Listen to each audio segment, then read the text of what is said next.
Praise the Lord. വേഗം വരുന്ന കർത്താവായ യേശുക്രിസ്തുവിന്റെ നാമത്തിൽ എല്ലാ വിശുദ്ധന്മാർക്കും സ്നേഹവന്ദനം. കർത്താവിന്റെ കൃപയാൽ നമുക്ക് ഒരു ദിവസം കൂടി കർത്താവ് നമുക്ക് ദാനമായി തന്നു. ഓരോ ദിവസം ലഭിക്കുമ്പോഴും നമ്മൾ കർത്താവിൽ കാണപ്പെടണം, കർത്താവിൽ വളരണം, ക്രിസ്തു എന്ന തലയോളം വളരണം. ഇതാണ് ദൈവത്തിന്റെ ആഗ്രഹം. അപ്പോൾ ദൈവത്തിന് നമ്മളെക്കുറിച്ച് വലിയ ആഴമായ ചില പദ്ധതികളൊക്കെ ഉണ്ട്. ആ പദ്ധതികൾ പൂർണ്ണമാകണമെങ്കിൽ നമ്മളും കർത്താവിൻ്റെ ഹിതത്തോട് നമ്മളും ഒന്നായി ചേരണം. അപ്പോൾ വീണ്ടും ജനിച്ചവരായ നാം എല്ലാവരും വരുവാനിരിക്കുന്ന 1000 ആണ്ട് വാഴ്ചയിൽ കർത്താവിനോട് കൂടെ വാഴണമെന്ന് കർത്താവിന് ആഗ്രഹമുണ്ട്. നിങ്ങൾക്ക് ആഗ്രഹമില്ലേ? നിങ്ങൾക്ക് ആഗ്രഹമുണ്ടല്ലോ. അപ്പോൾ ആരാണ് ഈ 1000 ആണ്ട് വാഴ്ചയിൽ കർത്താവിനോടുകൂടെ വാഴുക? അത് ജയാളികൾ മാത്രം. ജയാളികൾക്ക് മാത്രമേ അങ്ങനെ വാഴാൻ കഴിയൂ. അപ്പൊ നമുക്കറിയാം, കർത്താവ് പഠിപ്പിച്ച പ്രാർത്ഥനയിൽ പോലും കർത്താവ് പ്രാർത്ഥിക്കാൻ പഠിപ്പിച്ചപ്പോൾ കർത്താവ് എന്താ പഠിപ്പിച്ചത്? നമുക്കറിയാം, പ്രാർത്ഥന പഠിപ്പിക്കണമെന്ന് ശരിമാറിൽ പറഞ്ഞിട്ട് പഠിപ്പിച്ചതാ. അത് ലൂക്കോസ് 11-ാം അധ്യായത്തിൽ കാണുന്നു.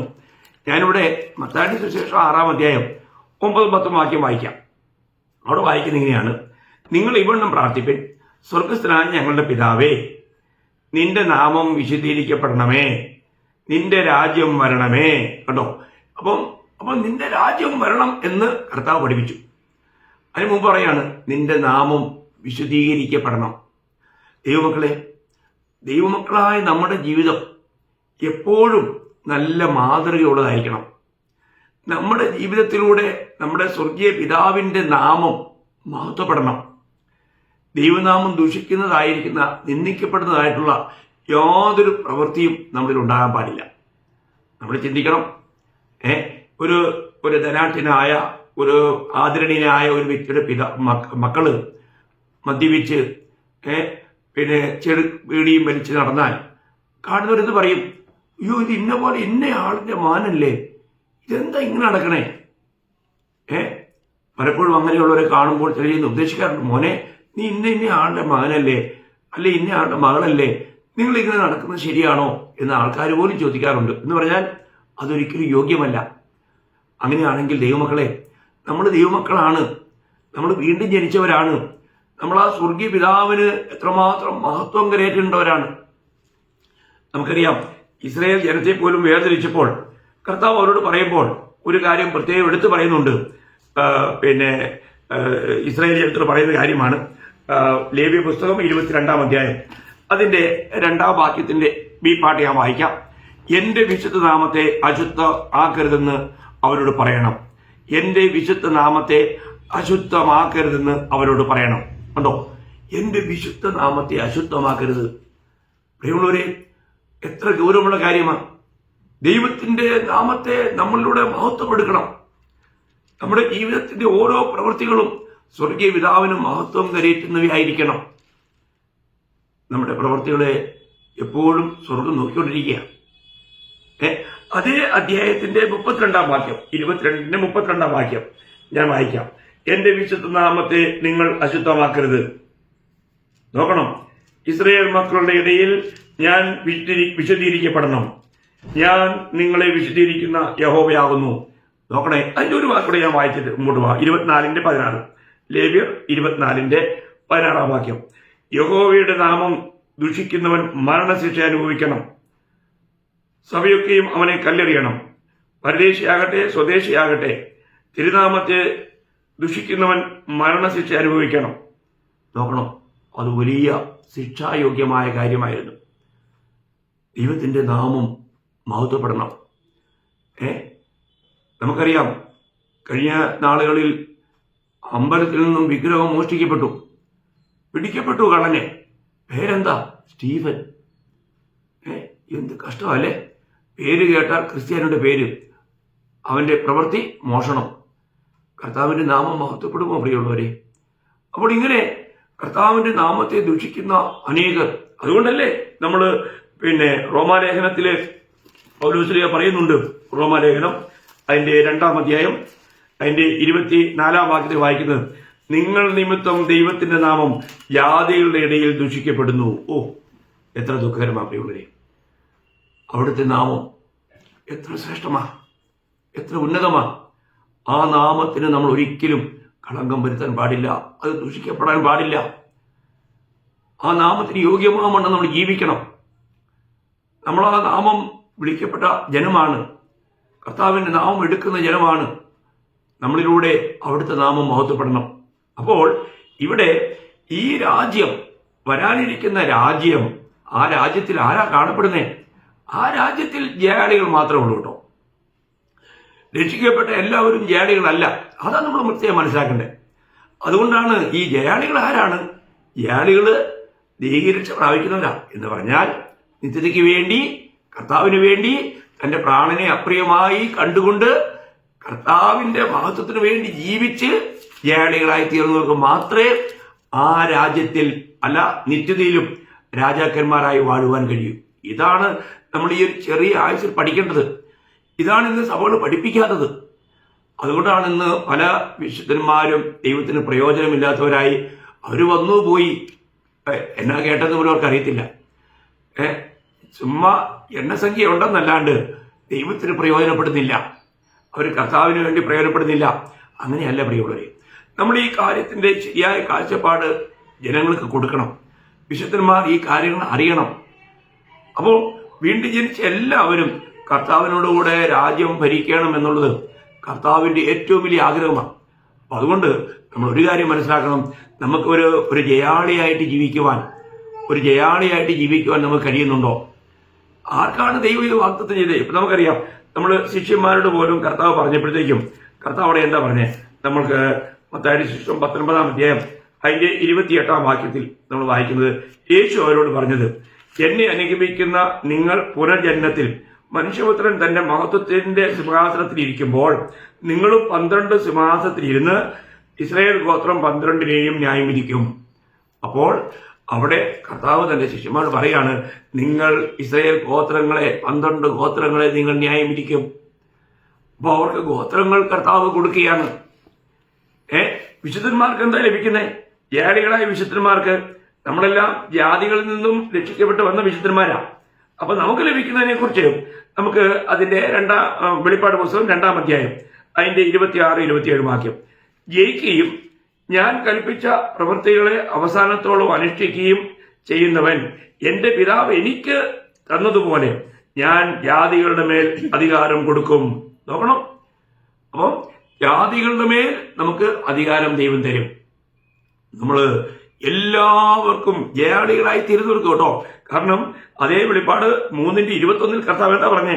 അതേ വെളിപ്പാട് പുസ്തകം 3-ാം അധ്യായം 21-ാം വാക്യം, ജയിക്കുന്നവന് ഞാൻ എന്നോടുകൂടെ എന്റെ സിംഹാസനത്തിൽ ഇരുപ്പാൻ വരം നൽകും. ഞാനും ജയിച്ച് എന്റെ പിതാവിനോട് കൂടെ അവന്റെ സിംഹാസനത്തിൽ ഇരുന്നതുപോലെ തന്നെ. ഓ, ആ പ്രയോഗങ്ങളൊക്കെ എത്ര ശ്രേഷ്ഠമാണ് ഞാൻ ചിന്തിക്കുക. നമ്മൾ മനസ്സിലാക്കണം. അപ്പോൾ കർത്താവിന്റെ രാജ്യം ഈ ലോകത്തിൽ വരാൻ പോകുകയാണ്. 1000 ആണ്ട് വാഴ്ചയെ കുറിച്ചൊക്കെ ഞാൻ വെളിപ്പാട് ക്ലാസ്സിനകത്ത് എടുത്തു. അതിപ്പോ ഇപ്പോൾ പറയാനായിട്ട് ഉള്ള സാവകാശമില്ല. അപ്പോൾ ആ 1000 ആണ്ട് വാഴ്ചയിൽ കർത്താവിനോടുകൂടെ വാഴുവാൻ മാത്രമല്ല നാം നിത്യം രാജാക്കന്മാരായിരിക്കും. അതിനൊക്കെയുള്ള അവസരം ഈ ചെറിയൊരു ആയുസാണ്. ഈ ചെറിയൊരു ആയുസിൽ നമ്മൾ അതിന്റെ യാഥാർത്ഥ്യം മനസ്സിലാക്കി ജയാളികളായി ജീവിക്കുന്നില്ല എങ്കിൽ, നമുക്കറിയാമല്ലോ ജയാളികളുടെ ഏറ്റവും വലിയൊരു കാര്യം അതിന്റെ വെളിപ്പാട് പുസ്തകം അതിന്റെ 12-ാം അധ്യായം 11-ാം വാക്യത്തിന്റെ അവസാനത്തിൽ എഴുതിയിട്ടുണ്ട്. അവിടെ പറയുന്നത് അതിന്റെ അവസാനം, മരണപര്യന്തം തങ്ങളുടെ പ്രാണനെ സ്നേഹിച്ചതുമില്ല. അപ്പൊ ജയാളികളുടെ ഒരു അടയാളം മരണപര്യന്തം തങ്ങളുടെ പ്രാണനെ സ്നേഹിച്ചില്ല. നോക്കണം, മലയാളത്തിൽ വളരെ നല്ല പ്രയോഗമാണ്.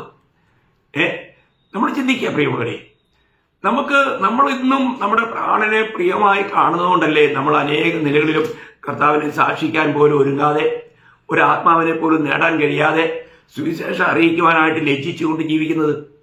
അതൊക്കെ നമ്മൾ ഈ ലോകത്തിൽ നമ്മുടെ പ്രാണനെ നേടാൻ വേണ്ടിയിട്ടാണ്. എന്ന് പറഞ്ഞാൽ നിത്യതയ്ക്ക് വേണ്ടി നമ്മുടെ പ്രാണനെ നമ്മൾ നഷ്ടപ്പെടുത്തുക. നമ്മളൊരു ജയാളിയായി തീരുന്നില്ല. അപ്പോൾ ഒരു ജയാളിയായി തീരണമെങ്കിൽ അവൻ വിശ്വാസത്തിൽ ഉറക്കണം. കാരണം വിശ്വാസം ഉണ്ടെങ്കിൽ മാത്രമല്ലേ നമുക്ക് ദൈവത്തെ പ്രസാദിപ്പിക്കാൻ പോലും കഴിയൂ. അപ്പോൾ ഈ വിശ്വാസത്തിൽ നമ്മൾ ഉറക്കണം. ഈ വിശ്വാസത്തിൽ ഉറക്കാൻ വേണ്ടിയിട്ടാണ് ദൈവം നമ്മുടെ ജീവിതത്തിലേക്ക് കഷ്ടങ്ങളും പരിശോധനകളും ഒക്കെ അയക്കുന്നത്, പരീക്ഷകളൊക്കെ അയക്കുന്നത്. അപ്പോൾ ഇതിലൂടെ നമ്മൾ ജയാളികളായി മാറണം. നമ്മൾ വിശ്വാസത്തിൽ നമ്മൾ ഉറയ്ക്കണം. അങ്ങനെ നമ്മുടെ പ്രാണനെ പോലും കർത്താവിന് വേണ്ടി നമുക്ക് ഒഴുക്കിക്കളയുവാനായിട്ട് കഴിയണം. അതിനുകൊണ്ടല്ലേ നമ്മൾ ഇതിനു മുൻപ് പലവട്ടം വായിച്ചതാണ്. അപ്പോസ്തല പ്രവൃത്തി 20-24 പൗലോസ് പറഞ്ഞില്ലേ, ഞാൻ എൻ്റെ പ്രാണനെ പോലും പ്രിയമായി എണ്ണുന്നില്ല. ഞാൻ പ്രാണനെ പ്രിയമായി എണ്ണുന്നില്ല. എന്നെ ഏൽപ്പിച്ചിരിക്കുന്ന ദൗത്യം നിർവഹിക്കുവാൻ, ആ സുവിശേഷത്തിന്റെ സാക്ഷ്യത്തിന് വേണ്ടി ഞാൻ എൻ്റെ പ്രാണനെ ഞാൻ അപ്രിയമായി കണ്ടുകൊണ്ട് ഓടുകയാണ്. അതാണ് ജയാളികൾ. നമ്മൾ ഈ ലോകത്തിലുണ്ടാകുന്ന കഷ്ടങ്ങളെയോ നഷ്ടങ്ങളെയോ ഒന്നും ഭയപ്പെടാൻ പാടില്ല. അവയൊക്കെ നമുക്ക് ധൈര്യമായി നമുക്ക് അതിനെ അഭിമുഖീകരിക്കുവാനായിട്ട് കഴിയണം. അപ്പോൾ അതുകൊണ്ട് ഇവിടെ നമുക്കറിയാം, നമ്മൾ യാക്കോബിന്റെ ലേഖനം അതിന്റെ 1-ാം അധ്യായം അതിന്റെ 2-3 വാക്യം വായിക്കുമ്പോൾ യാക്കോബ് പറയുന്നത് ഇങ്ങനെയാണ്: എന്റെ സഹോദരന്മാരെ, നിങ്ങൾ വിവിധ പരീക്ഷകളിൽ അകപ്പെടുമ്പോൾ നിങ്ങളുടെ വിശ്വാസത്തിന്റെ പരിശോധന സ്ഥിരത ഉളവാക്കുന്നുവെന്നറിഞ്ഞ് അത് അശേഷം സന്തോഷമെന്നെണ്ണുവിൻ. നോക്കണേ, നമ്മുടെ പരീക്ഷകളെ എന്തായിട്ട് എണ്ണണം? സന്തോഷമായിട്ടെണ്ണണം. അതിൽ നമ്മൾ ദുഃഖിക്കാൻ പാടില്ല, നമ്മൾ ഭയപ്പെടാൻ പാടില്ല. കാരണം അത് നമ്മുടെ വിശ്വാസം, നമ്മൾ എത്രമാത്രം കർത്താവിൽ വിശ്വസിക്കുന്നു, ഈ വിശ്വാസത്തെ എടുത്ത് കാണിക്കാൻ വേണ്ടിയിട്ടാണ്. നമുക്കറിയാമല്ലോ വിശ്വാസത്തിന്റെ നിർവചനമൊക്കെ ദൈവമക്കൾക്ക് നല്ലപോലെ അറിയാം. കാരണം ഏറ്റവും നല്ല നിർവചനമാണ് വിശ്വാസം എന്നതോ എബ്രായ ലേഖനം 11-ാം അധ്യായത്തിന്റെ 1-ാം വാക്യം. ഞാൻ എല്ലാ റെഫറൻസ് പറഞ്ഞില്ലെങ്കിലും നിങ്ങൾക്ക് അറിയാം, എനിക്കറിയാവ്, എന്നാലും ഞാൻ പറയുക. നാസിക്കിലുള്ള ദൈവസഭയ്ക്കുള്ള എല്ലാവർക്കും അറിയാം. അപ്പോൾ വിശ്വാസം എന്നതോ ആശിക്കുന്നതിന്റെ ഉറപ്പും കാണാത്ത കാര്യങ്ങളുടെ നിശ്ചയമാകുന്നു. നോക്കണം, ആശിക്കുന്നതിന്റെ ഉറപ്പും കാണാത്ത കാര്യങ്ങളുടെ നിശ്ചയം എന്ന് പറഞ്ഞാൽ ദൈവവചനം പറയുന്നത് അതുപോലെ തന്നെയാണെന്ന് വിശ്വസിച്ച് അനുസരിക്കുന്നതാണ് വിശ്വാസം. എന്താണ് വിശ്വാസം? ദൈവവചനത്തിൽ പറയുന്നത് അതുപോലെ തന്നെയാണെന്ന് വിശ്വസിച്ച് അനുസരിക്കുന്നതാണ് വിശ്വാസം. അതാണ് വിശ്വാസം. നമ്മൾ വിശ്വാസം ഉണ്ടെന്ന് പറയും, പലപ്പോഴും പലരും എന്ത് ചെയ്യുന്നില്ല, അതനുസരിക്കുന്നില്ല. ദൈവമക്കളെ, അതൊരു ശരിയായ വിശ്വാസമല്ല. വിശ്വാസം തിരുവചനത്തിൽ പറഞ്ഞിരിക്കുന്നത് എല്ലാ കാര്യങ്ങളും അതങ്ങനെ തന്നെ സംഭവിക്കും എന്ന് പൂർണ്ണമായിട്ട് നമ്മൾ വിശ്വസിച്ച് അനുസരിക്കുമ്പോൾ ആ വിശ്വാസം ജനുവൻ വിശ്വാസമായി മാറും, ദൈവത്തിന് അംഗീകാരയോഗ്യമായ വിശ്വാസമായി മാറും. അപ്പൊ ഇവിടെ യാക്കോബ് പറയുകയാണ്, നിങ്ങളുടെ ജീവിതത്തിൽ പരീക്ഷ ഉണ്ടാകുമ്പോൾ അത് എന്തല്ല, അത് നിങ്ങളുടെ നന്മയ്ക്ക് വേണ്ടിയാണ്. അപ്പോൾ സഹോദരന്മാരെ, നിങ്ങൾ വിവിധ പരീക്ഷകൾ എന്നാണ് പറഞ്ഞിരിക്കുന്നത്. പല നിലകളിലായിരിക്കും പരീക്ഷ വരുന്നത്. ചിലപ്പോൾ രോഗം വരുന്നു, അപകടം വരുന്നു, ചിലപ്പോൾ മരണം സംഭവിക്കുന്നു, ചിലരുടെ വേർപാടിലുള്ള ദുഃഖം, അല്ല നമുക്ക് ധനപരമായിരിക്കുന്ന കഷ്ടങ്ങളും നഷ്ടങ്ങളും, മറ്റു പലരിൽ നിന്നും ഉണ്ടാകുന്ന ദൂഷണം, അങ്ങനെ പല വിധത്തിലുള്ള പല നിലകളിൽ നമുക്ക് നാലുപാടും പരീക്ഷകൾ നേരിടാം. അതിനെക്കുറിച്ച് പത്രോസ് പറയുന്ന കാര്യങ്ങളൊക്കെ വളരെ ഗൗരവമല്ലേ? അതേ കാര്യം പത്രോസ് പറയുന്നത് നോക്കണേ.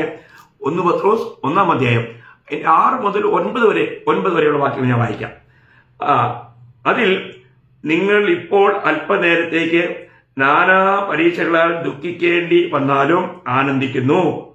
അഴിഞ്ഞു പോകുന്നതും തീയിൽ ശോധന കഴിക്കുന്നതുമായ പൊന്നിനേക്കാൾ നിങ്ങളുടെ വിശ്വാസത്തിന്റെ പരിശോധന വിലയേറിയത്. വിലയേറിയത് എന്ന് യേശുക്രിസ്തുവിന്റെ പ്രത്യക്ഷതയിൽ പോഷിക്കും തേജസ്സിനും മാനത്തിനുമായി കാണുവാൻ അങ്ങനെ ഇടവരും. അവനെ നിങ്ങൾ കണ്ടിട്ടില്ലെങ്കിലും സ്നേഹിക്കുന്നു. ഇപ്പോൾ കാണാതെ വിശ്വസിച്ചുകൊണ്ട് നിങ്ങളുടെ വിശ്വാസത്തിന്റെ അന്തമായ ആത്മരക്ഷ, ഇവിടെ ആത്മരക്ഷ തെറ്റാണ് പരിഭാഷ, ദീർഘരക്ഷ പ്രാപിക്കുകയും പറഞ്ഞു തീരാത്തതും മഹിമയുള്ളതുമായ സന്തോഷത്തോടെ ആനന്ദിക്കുകയും ചെയ്യുന്നു. നോക്കണേ, അപ്പോൾ ഇതിലൂടെയൊക്കെ സംഭവിക്കുന്നത് എന്താണ്?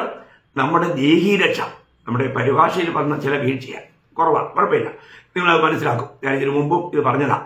അപ്പോൾ നമ്മുടെ ദേഹീരക്ഷ സംഭവിക്കണം. അങ്ങനെയുണ്ടെങ്കിൽ നമ്മൾ ഈ നിലയിലുള്ള കഷ്ടങ്ങളിലൂടെയും പ്രതികൂലത്തിലൂടെയും പരിശോധനയിലൂടെ എല്ലാം കടന്നു പോകണം. അപ്പോൾ എല്ലാം നമ്മൾ ആനന്ദിക്കണം, നമുക്ക് സന്തോഷിച്ച് തുള്ളുവാൻ കഴിയണം. കാരണം നമ്മളിലുണ്ടാകുന്ന ഈ കഷ്ടതയൊന്നും നമ്മുടെ നഷ്ടത്തിന് വേണ്ടിയല്ല ദൈവമക്കളെ, വളരെ വിലപ്പെട്ട കാര്യമാണ്. കഷ്ടങ്ങളിൽ സന്തോഷിക്കുവാൻ രക്ഷിക്കപ്പെട്ട യഥാർത്ഥ രക്ഷാനുഭവമുള്ള വിശുദ്ധന്മാർക്ക് മാത്രമേ കഴിയൂ. കാരണം ഈ കഷ്ടങ്ങളൊന്നും നമുക്ക് നഷ്ടം വരുത്തുന്നതല്ല, നിത്യതയിലേക്ക് വേണ്ടി നമുക്ക് ലാഭം വരുത്തുന്നതാണ്. കാരണം നമുക്കറിയാം, 1 തെസ്സലോനിക്കർ 3:3 വായിക്കുന്നുണ്ട്, കഷ്ടം അനുഭവിക്കാൻ നമ്മൾ നിയമിക്കപ്പെട്ടിരിക്കുന്നവരാ. വിളിക്കപ്പെട്ട എല്ലാവർക്കും ഒരു നിയമനമുണ്ട്, കഷ്ടം സഹിക്കണം. കാരണം കഷ്ടത്തിലൂടെ മാത്രമേ നമ്മുടെ ഈ പ്രാണന്റെ രക്ഷ എന്നുള്ളത് നടക്കൂ. ഞാൻ പറഞ്ഞല്ലോ, ജ്ഞാനികളുടെ അടയാളം അവർ പ്രാണനെ അപ്രിയമായി കണ്ടവരാ. കർത്താവിന് വേണ്ടി ഈ പ്രാണൻ വെച്ചുകൊടുക്കുവാൻ, പ്രാണൻ ഒഴുക്കിക്കളയാൻ അവരെപ്പോഴും തയ്യാറാ. അതുകൊണ്ട് ഈ കഷ്ടങ്ങൾ വരുമ്പോൾ അതിന്റെ വലിയ ലാഭത്തെക്കുറിച്ച് പറഞ്ഞു കഴിഞ്ഞാൽ ഇവിടെ ഒരുപാട് കാര്യങ്ങൾ, ഇവിടെ തന്നെ നമുക്ക് ചിന്തിക്കാൻ ഒരുപാട് കാര്യങ്ങളുണ്ട്. അപ്പോൾ നമ്മൾ കർത്താവിനെ കണ്ടിട്ടില്ലെങ്കിൽ അവനെ സ്നേഹിക്കുന്നു. കാരണം എന്താ?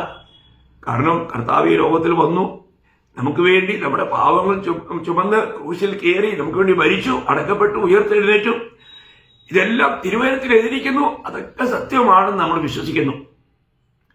അതുകൊണ്ട് നമുക്ക് കർത്താവിനെ കുറിച്ച് കേൾക്കാനും കർത്താവിനെ കുറിച്ച് പറയാനും ഈ കർത്താവിന്റെ ആഗമനത്തിൽ സന്തോഷിക്കാനും ഒക്കെ നമുക്ക് കഴിയുന്നു. അപ്പോൾ വിളിക്കപ്പെട്ട എല്ലാവർക്കും ഈ വിശ്വാസം ഉണ്ടായിരിക്കണം. കർത്താവിനുള്ള ഈ വിശ്വാസം നമുക്ക് ഏത് പ്രതികൂലത്തെയും നമുക്ക് തരണം ചെയ്യുവാനായിട്ട് നമുക്ക് സഹായിക്കും. അപ്പോൾ നമ്മുടെ ജീവിതത്തിൽ കഷ്ടങ്ങൾ കടന്നു വരുമ്പോൾ അവിടെയാണ് മനസ്സിലാക്കുന്നത് നമ്മുടെ വിശ്വാസം ഊർജ്ജലാണോ ഇല്ലയോ എന്ന്. കാരണം എത്ര വലിയ കഷ്ടം വന്നാലും അവിടെയും നമ്മൾ കർത്താവിനെ സ്തുതിച്ചുകൊണ്ടിരിക്കും. പഴയ നിയമ ഭക്തനായ ഇയ്യോബ് പോലും പറഞ്ഞു, എന്നെ ദൈവം ശോധന കഴിച്ചാൽ ഞാൻ പൊന്നുപോലെ പുറത്തു വരും എന്ന് പറഞ്ഞാൽ എനിക്ക് ഏതെല്ലാം കഷ്ടത്തിലൂടെ കടത്തിവിട്ടാലും ഞാൻ കർത്താവിന് വിലയേറിയവനായിരിക്കും, വിലയേറിയവനായി തന്നെ തീരുമെന്നാ പറഞ്ഞതിനർത്ഥം. ഇയ്യോബ് 23:10 നിങ്ങൾക്കൊക്കെ അറിയാം. അപ്പോൾ ഞാൻ പറയട്ടെ, നമ്മുടെ ജീവിതത്തിൽ നമുക്ക് മറ്റ് പല വിശുദ്ധന്മാരുടെയും ജീവിതത്തിലെ പരിശോധനകൾ കാണുമ്പോൾ അത് എത്ര അത്ഭുതമാണ്, നമുക്ക് ലളിതമായി വായിച്ചു വിടാൻ പറ്റും. പക്ഷേ നമ്മുടെ ജീവിതത്തിൽ കഷ്ടങ്ങൾ വരുമ്പോൾ എങ്ങനെയുണ്ട്? അതേ പത്രോസിന്റെ തന്നെ 4-ാം അധ്യായം 12-13 വാക്യം വായിക്കുമ്പോൾ, പ്രിയമുള്ളവരെ, നിങ്ങൾക്ക് പരീക്ഷയ്ക്കായി സംഭവിച്ചിരിക്കുന്ന അഗ്നിശോധനയെങ്കിൽ ഒരു അപൂർവ കാര്യം നിങ്ങൾക്ക് വന്നുകൂടി എന്ന് വെച്ച് അതിശയിച്ചു പോകരുത്. ക്രിസ്തുവിന്റെ കഷ്ടങ്ങൾക്ക് പങ്കുള്ളവരാകും തോറും സന്തോഷിച്ചുകൊള്ളുവിൻ. അങ്ങനെ നിങ്ങൾ അവന്റെ തേജസ്സിന്റെ പ്രത്യക്ഷത്തിൽ ഉല്ലസിച്ചാനന്ദിപ്പാനിട വരും. ഉല്ലസിച്ചാനന്ദിപ്പാനിട വരും. ആർക്കാ? കർത്താവിന്റെ കഷ്ടങ്ങളിൽ പങ്കുള്ളവർക്ക്. കർത്താവിന്റെ കഷ്ടങ്ങളിൽ പങ്കുള്ളവരുണ്ടോ? കർത്താവിനെ സാക്ഷിക്കാറുണ്ടോ? വളരെ വിലപ്പെട്ട കാര്യം ദൈവമക്കളെ. നമുക്ക് ലഭിക്കുന്ന സമയങ്ങൾ നമ്മുടെ കർത്താവിന് വേണ്ടി നമ്മൾ ചിലവഴിക്കണം. നമുക്ക് ലഭിച്ചിരിക്കുന്ന ഈ ആയുസ് നമ്മുടെ കർത്താവിന്റെ മഹത്വത്തിന് വേണ്ടി നമ്മൾ സമർപ്പിച്ച് അങ്ങനെ ആയിത്തീരണം. ആരോടും ഈ ജീവന്റെ വചനം പറയുവാൻ നമുക്ക് ഒരുക്കമുള്ളവരായിരിക്കണം. എത്ര വിലപ്പെട്ട കാര്യമാണ്. കർത്താവിനെ സാക്ഷിക്കുന്നവർക്ക് പ്രതികൂലം ഉണ്ടാവും, സുവിശേഷം അറിയിക്കുന്നവർക്ക് വലിയ കഷ്ടങ്ങളുണ്ടാവും. എന്നാൽ അവിടെയൊന്നും അടിപതറാതെ നമ്മുടെ ജീവിതത്തിൽ നമ്മൾ ശക്തമായിട്ട് മുന്നോട്ട് പോകണം. കഷ്ടങ്ങളില്ലെങ്കിൽ നമ്മളിൽ ദൈവം പ്രതീക്ഷിക്കുന്ന, ദൈവം ആഗ്രഹിക്കുന്ന അനേക നല്ല ഗുണങ്ങളെ നമ്മളിൽ വളർത്തിയെടുക്കുവാൻ കഴിയില്ല.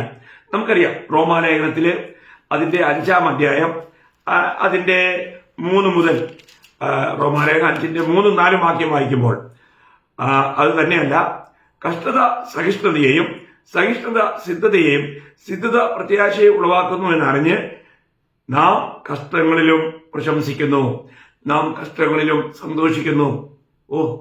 എത്ര വിലപ്പെട്ട കാര്യമാണ്. അപ്പോൾ ഈ കഷ്ടത നമ്മളിൽ എന്തുകൊണ്ടിരുന്നു? കഷ്ടത സഹിഷ്ണുതയെ.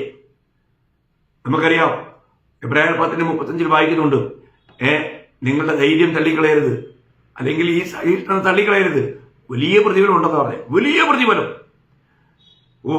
അപ്പൊ ഈ സഹിഷ്ണുത എങ്ങനെയാ ഉണ്ടാകുന്നേ? കഷ്ടങ്ങളിലൂടെ പോകുന്നവർക്ക് മാത്രം. കഷ്ടങ്ങളിലൂടെ പോകുന്തോറും നമ്മളിൽ സഹിഷ്ണുത വർദ്ധിക്കും. സഹിഷ്ണുതയിലൂടെ നമ്മൾ സിദ്ധതയിലേക്ക് വളരും. ഈ സിദ്ധത നമ്മളിൽ പ്രത്യാശ ഉളവാക്കും. ഏത് സമയത്തും പൗലോസ് പറഞ്ഞതുപോലെ ഫിലിപ്പിയർ 1:21, ജീവിക്കുന്നതെങ്കിൽ ക്രിസ്തു, മരിക്കുന്നത് ലാഭം. നമ്മളെല്ലാവരും ലാഭം കൊയ്യാൻ ആഗ്രഹിക്കുന്നവരല്ലേ ഇവിടെ? ആർക്കാണ് ഈ ജീവിതം ലാഭമായി തീരുന്നത്? ക്രിസ്തുവിന് ജീവിക്കുന്നവർക്ക്. ക്രിസ്തുവിന് ജീവിക്കുക, അല്ലെങ്കിൽ ക്രിസ്തു നമ്മിൽ ജീവിക്കുക. അതാ യഥാർത്ഥ ക്രിസ്ത്യാനിത്വം. ഈ സത്യം നമ്മൾ മനസ്സിലാക്കണം. 119 സങ്കീർത്തനം 71 വാക്യത്തിൽ വായിക്കുന്നത്, ഞാൻ കഷ്ടങ്ങളായ നന്നായി. എന്തിനാ? നിന്റെ വിധികളെ പഠിക്കുവാൻ എനിക്കിടയായി. ദൈവത്തിന്റെ വചനത്തെ പഠിക്കുവാൻ, ദൈവത്തിന്റെ ആലോചനകളെ പ്രാപിക്കുവാൻ, ദൈവത്തെ തന്നെ കൂടുതൽ അറിയുവാൻ നമുക്ക് ഇടയാക്കുന്നത് കഷ്ടങ്ങളില്ല പ്രിയമുള്ളവരെ. കഷ്ടങ്ങളിൽ അവൻ ഏറ്റവും അടുത്ത തുണയാണെന്നല്ലേ 46 സങ്കീർത്തനം 1 വാക്യം. അതേ പ്രിയമുള്ളവരെ, നമുക്ക് നമ്മുടെ ജീവിതത്തിൽ ഉണ്ടാകുന്ന കഷ്ടങ്ങൾ ഇവയെല്ലാം നിത്യതയിലേക്ക് നമുക്ക് വലിയ വലിയ നേട്ടങ്ങൾ കൊണ്ടുവരുന്ന കാര്യമാണ്. അപ്പോൾ ഈ ചെറിയൊരു ആയുസ്സിൽ ആര് കഷ്ടം സഹിക്കുവാൻ തയ്യാറാകുമോ? നമ്മുടെ ഈ പ്രാണന് ഇതിനൊന്നും തയ്യാറായില്ല. പ്രാണൻ പറയുന്നത് മതി മതി, നീ രക്ഷിക്കപ്പെട്ടതാ, ഇത്രയൊക്കെ ധാരാളം മതി എന്ന് പറഞ്ഞുകൊണ്ട് അവരെന്ത് ചെയ്യാന്നറിയോ? അവരുടെ ദേഹീയ രക്ഷയെ അവര് തുച്ഛീകരിക്കുക, അവർ ദേഹീയ രക്ഷയെ നഷ്ടപ്പെടുത്തുകയാണ്. എന്നാൽ ദൈവമക്കളെ, ഞാൻ ഒരു കാര്യം പറയട്ടെ, നമ്മുടെ ദേഹീയ രക്ഷയെ നമുക്ക് ഓരോ ദിവസവും കർത്താവിന് വേണ്ടി നേടുവാനായിട്ട് കഴിയണം. കർത്താവിന് വേണ്ടി ഈ പ്രാണനെ ഒഴുക്കിക്കളയാൻ കഴിയണം. കഷ്ടങ്ങൾ വരുമ്പോൾ പതറരുത്. നമ്മളെ വിളിച്ച ദൈവം വിശ്വസ്തനാ പ്രിയമുള്ളവരെ. നമ്മളെ എങ്ങനെയെങ്കിലും കഷ്ടപ്പെടുത്തി നമ്മളെ ഇല്ലാതാക്കണമെന്നുള്ളൊരു ചിന്താഗതി ദൈവത്തിനില്ല. ഈ കഷ്ടങ്ങളിലൂടെയെല്ലാം നമ്മൾ ഒരു കാര്യം ഞാൻ പറയട്ടെ. 2 തിമോത്തി 2 അധ്യായം 11 വാക്യത്തിൽ പറയുന്നത്, കഷ്ടം സഹിക്കുന്നവൻ രാജ്യം ഭരിക്കുന്ന. നോക്കണേ, കർത്താവിനോട് വാഴണമെങ്കിൽ കഷ്ടം സഹിക്കുവാനിടയാകണം. കഷ്ടം സഹിക്കുന്നവൻ രാജ്യം ഭരിക്കും. അപ്പൊ കഷ്ടം സഹിക്കാത്തവന ഇല്ലെന്നല്ലേ? അപ്പോൾ യഥാർത്ഥമായും ജയാളിയായി ജീവിക്കുവാൻ ആഗ്രഹിക്കുന്ന ഒരു വിശുദ്ധന്റെ ജീവിതത്തിൽ കഷ്ടമുണ്ട് പ്രിയമുള്ളവരെ. കർത്താവ് തന്നെ എന്നാ പറഞ്ഞേ? നമുക്കറിയാം. പിന്നെ യോഹന്നാന്റെ സുവിശേഷം 16 അധ്യായം അതിന്റെ അവസാന വാക്യത്തില് 16 അധ്യായത്തില് കർത്താവ് പറഞ്ഞെന്തുവാ? 16 അധ്യായത്തിന് പിന്നെ 33 വാക്യം അല്ലെ? നിങ്ങൾക്ക് എന്നിൽ സമാധാനം ഉണ്ടാകേണ്ടതിന് ഇത് നിങ്ങളോട് സംസാരിച്ചിരിക്കുന്നു. ലോകത്തിൽ നിങ്ങൾക്ക് കഷ്ടമുണ്ട്, എങ്കിലും ധൈര്യപ്പെടുവിൻ, ഞാൻ ലോകത്തെ ജയിച്ചിരിക്കുന്നു. ലോകത്തിൽ നിങ്ങൾക്ക് കഷ്ടമുണ്ട്. എന്നാൽ ഇന്ന് അനേക വിശുദ്ധന്മാരും ഈ കഷ്ടത്തിലേക്ക് പോകാൻ ആഗ്രഹിക്കുന്നില്ല. അതിന്റെ അർത്ഥം അവർ ഈ ലോക ജീവിതത്തിന് വേണ്ടി അവരെ പ്രാണനെ നേടുകയാണ്, എന്നാൽ നിത്യതയ്ക്ക് വേണ്ടി അവരെ നഷ്ടപ്പെടുത്തുക. അങ്ങനെ വരല്ലേ പ്രിയമുള്ളവരെ? നാം വഞ്ചിക്കപ്പെടരുത്. ഈ ചെറിയൊരു ആയുസ് കർത്താവിന് വേണ്ടി ജീവിക്കുവാൻ ഏത് കഷ്ടങ്ങളും നമുക്ക് തരണം ചെയ്യാൻ ആവശ്യമായ കൃപ ദൈവം തരും പ്രിയമുള്ളവരെ. ദൈവം ഒരിക്കലും ആ കഷ്ടങ്ങളിൽ നമ്മൾ നഷ്ടമായി പോകുവാൻ, നമ്മൾ ഇല്ലാതാകുവാൻ ദൈവം അനുവദിക്കുകയില്ല. കാരണം ദൈവത്തിന്റെ വാഗ്ദത്തം നമുക്കറിയാലോ. 1 കൊരിന്ത്യർ അതിന്റെ 10 അധ്യായം 13 വാക്യം എപ്പോഴും ഓർത്തിരിക്കേണ്ട ഒരു വാക്യമാണ്. അവിടെ വായിക്കുന്നത്, മനുഷ്യർക്ക് നടപ്പല്ലാത്ത പരീക്ഷ നിങ്ങൾക്ക് നേരിട്ടിട്ടില്ല, ദൈവം വിശ്വസ്തൻ, നിങ്ങൾക്ക് കഴിയുന്നതിന് മീതെ പരീക്ഷ നേരിടുവാൻ സമ്മതിക്കാതെ നിങ്ങൾക്ക് സഹിപ്പാൻ കഴിയേണ്ടതിന് പരീക്ഷയോടുകൂടെ അവൻ പോക്കുവഴിയും ഉണ്ടാക്കും. എത്ര സത്യമാണ്, എത്ര സത്യമാണ്. ദൈവം നമുക്ക് വേണ്ടി പോക്കുവഴി ഉണ്ടാക്കും. നമുക്ക് കഴിയില്ല, ഇനി പറ്റിയല്ല, ദൈവത്തിന് അറിയാൻ പറ്റുള്ളൂ. നമ്മുടെ എല്ലാ കഴിവുകളും ദൈവത്തിന് അറിയാം. ഒരിക്കലും നമ്മൾ അങ്ങനെ പിന്നെ പരീക്ഷയിൽ പെട്ടുപോകാൻ ദൈവം സമ്മതിക്കില്ല. ഒരിക്കലും ഞാൻ നമ്മുടെ സ്നേഹിതരോട് കൂടി ഔറംഗാബാദ് എന്ന് പറയുന്ന സ്ഥലത്ത് രാത്രിയിൽ ഒരു സ്ഥലത്ത് മീറ്റിംഗ് കഴിഞ്ഞു.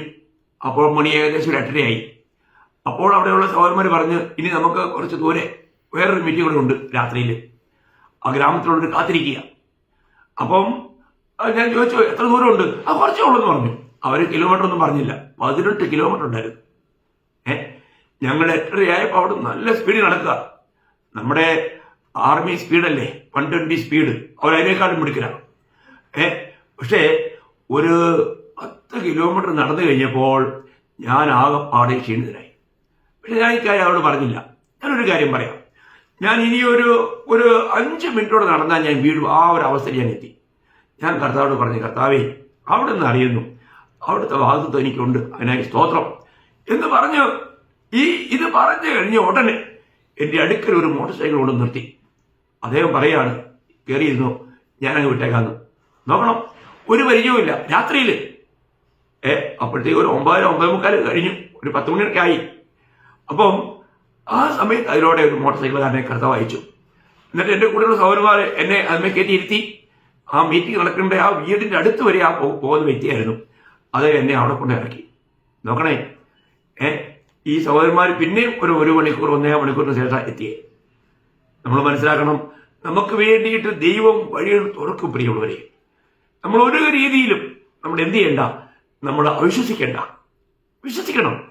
നമ്മൾ വിശ്വാസത്തിൽ ഉറയ്ക്കണം. ശദ്രക് മേശക് അബേദ്നേഗോ പറഞ്ഞതുപോലെ, നീ ഇപ്പൊ ഈ തീയിലിട്ട് കഴിഞ്ഞാലോ അതിൽ നിന്നൊക്കെ രക്ഷിക്കാൻ ഞങ്ങളുടെ ദൈവത്തിന് കഴിയും, ഞങ്ങൾക്ക് കഴിയും, ഞങ്ങളുടെ കർത്താവിന് കഴിയും. അതാണ് വിശ്വാസം. ഏത് പ്രതികൂലത്തെയും അഭിമുഖീകരിക്കുവാനായിട്ട് നമ്മൾ തയ്യാറാകണം. അങ്ങനെ ഉണ്ടെങ്കിൽ അവിടെയെല്ലാം നമുക്ക് കർത്താവിന് മാർച്ചോടനെ കർത്താവ് പറഞ്ഞു, യോഹന്നാൻ 11:40 നീ വിശ്വസിച്ചാൽ ദൈവത്തിന്റെ മഹത്വം കാണുമെന്ന് പറഞ്ഞു. വിശ്വസിക്കുന്നവർ കാണും. ഇന്നും പലർക്കും പല പ്രതികൂലങ്ങൾ വരുമ്പോൾ അവർക്ക് വിശ്വാസമില്ല.